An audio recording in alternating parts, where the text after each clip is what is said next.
اللہ وبرکاتہ۔ اس عالم آب و گل میں یہ خاکی پتلا اپنی زندگانی کا ایک محدود حصہ لے کر آیا ہے جو نامعلوم المیعاد اور ناقابل توسیع ہے۔ چنانچہ ہر گزرنے والا لمحہ اور ہر نکلنے والی سانس اس کی موت کی طرف بڑھنے والا قدم ہے۔ قرآن کہتا ہے اعوذ باللہ من الشیطان الرجیم بسم اللہ الرحمن الرحیم قل ان الموت الذي تفرون منه فإنه ملاقيكم ثم تردون إلى عالم الغيب والشهادة فينبئكم بما كنتم تعملون۔ لہذا انسان کو لازم ہے کہ وہ ہر آن موت کو دھیان میں رکھے، کہیں ایسا نہ ہو کہ وہ زندگی کی بھول بھلیوں میں گم ہو جائے اور موت اس کو ڈھونڈ کر آدھ بوچے آواز کہتی ہے رہ کے دنیا میں بشر کو نہیں زیبا غفلت، رہ کے دنیا میں بشر کو نہیں زیبا غفلت، موت کا دھیان بھی لازم ہے کہ ہر آن رہے۔ جو بشر آتا ہے دنیا میں یہ کہتی ہے قضا، جو بشر آتا ہے دنیا میں یہ کہتی ہے قضا، میں بھی پیچھے چلی آتی ہوں ذرا دھیان رہے۔ مگر ہے غفلت پوش انسان کہ دنیا کے جھمیلوں میں پھنس کر موت کو فراموش کر بیٹھا، دنیاوی زندگی کو ہی مقصد حیات سمجھنے لگا، نتیجتاً فسق و فجور میں مبتلا ہو گیا، کبائر کا ارتکاب علی الاعلان کرنے لگا اور صغائر کو تو گناہ سمجھنا ہی بند کر دیا۔ یعنی یہ ظلم و جہول انسان فانی عشرت کے پیچھے یہ بھی بھلا بیٹھا کہ بسا اوقات بڑے گناہ کا انجام بھی اتنا خطرناک نہیں ہوتا جتنا خطرناک انجام چھوٹے گناہ کا ہوتا ہے۔ رسول کہتا ہے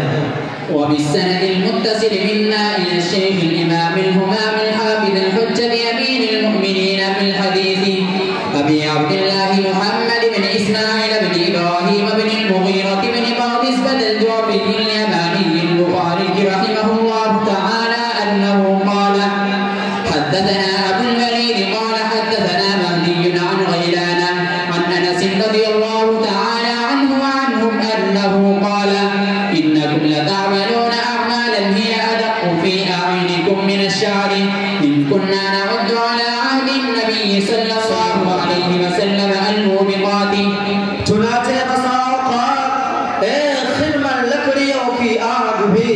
شہر کو جلانے سے قاصر ہوتی ہے،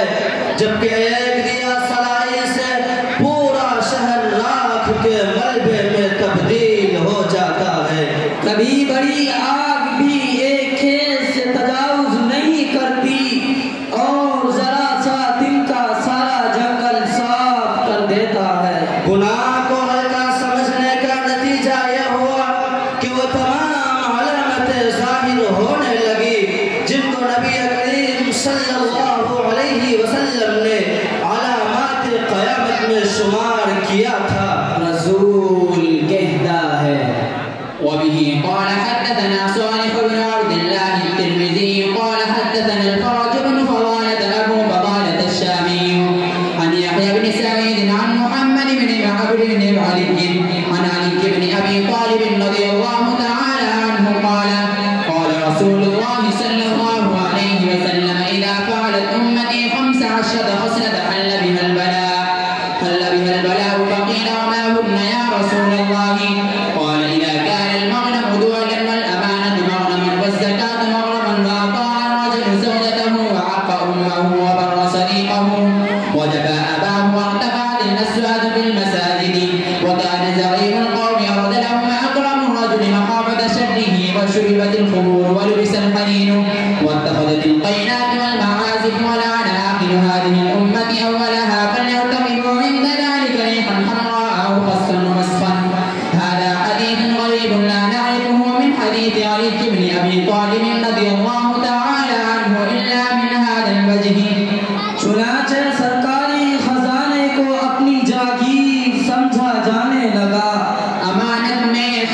زیادت ہونے لگی، بدکاری و زناکاری عام ہو گئی، ناچنے والیوں کو عزت کی نگاہ سے دیکھا جانے لگا، جھوٹ،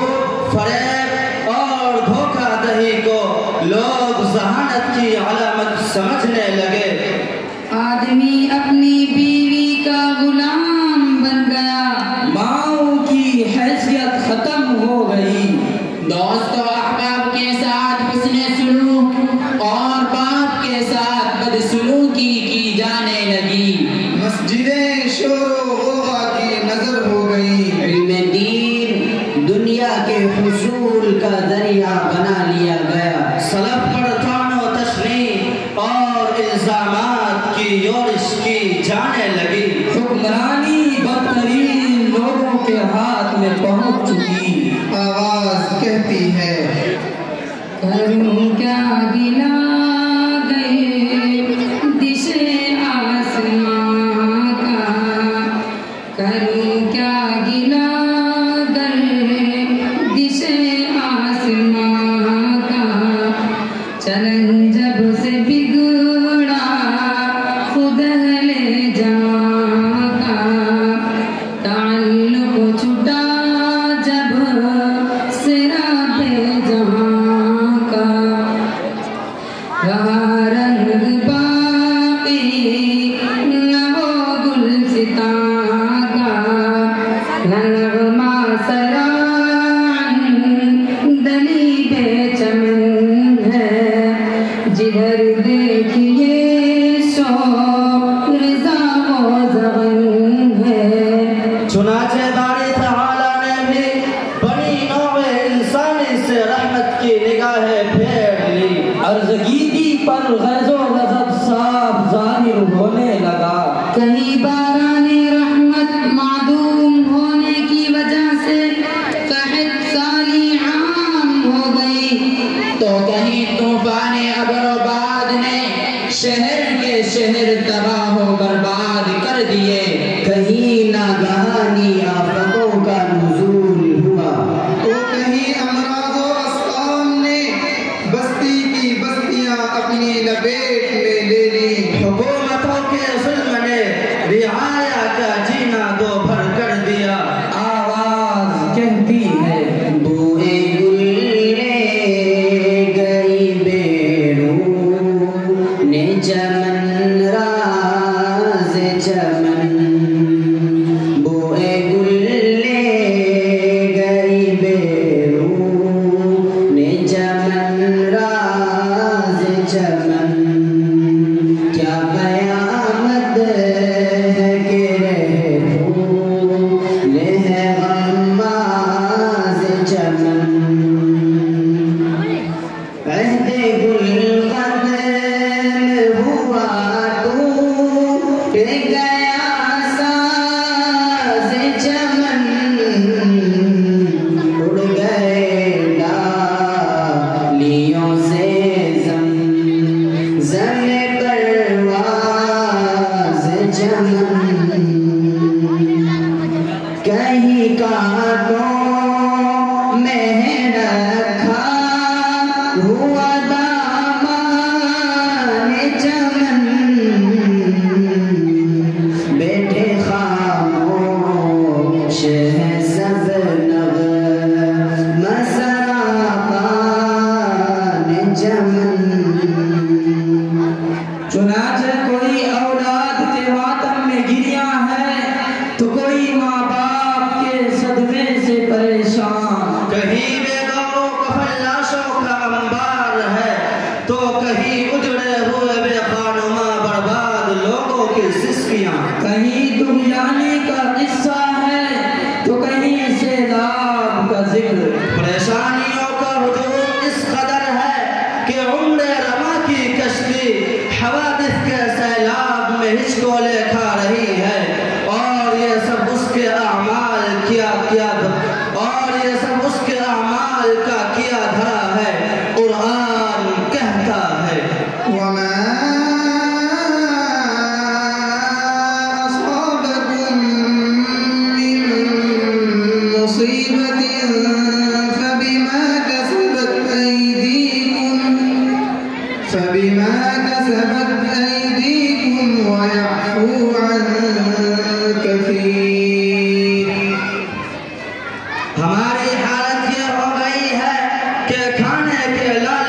چکے ہیں، گھر میں بوڑھے ماں باپ، چھوٹے چھوٹے بھائی بہن اور بیوی بچے یہ آس لگائے بیٹھے ہیں کہ شاید آج کچھ حلق تر کرنے کو مل جائے گا، لیکن حالت مزید ابتری کی طرف چلی جا رہی ہے۔ ہائے افسوس، مگر انسان ابھی بھی عبرت حاصل کرنے کو تیار نہیں، اس کی آرزوؤں نے اسے دھوکے میں ڈال رکھا ہے۔ قرآن کہتا ہے ولكنكم فتنتم أنفسكم وتربصتم وارتبتم وغرتكم الأماني حتى جاء أمر الله وغركم بالله الغرور۔ آواز کہتی ہے فنا انجام انسان کب تجھے ہوش آئے گا، اے فنا انجام انسان کب تجھے ہوش آئے گا، تیرگی میں ٹھوکریں آخر کہاں تک کھائے گا،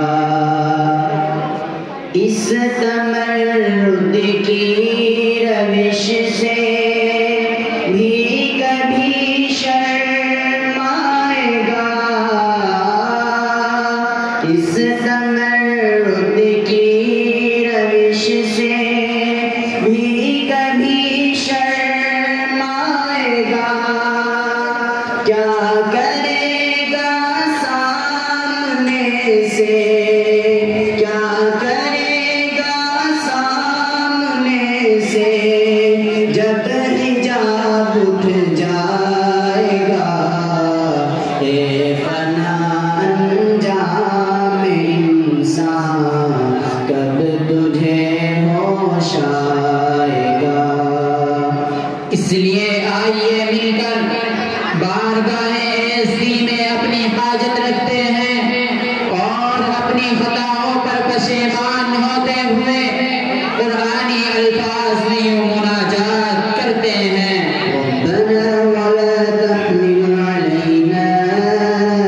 إصرا كما حملته على الذين من قبلنا ربنا ولا تحملنا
ويدخلهم جنات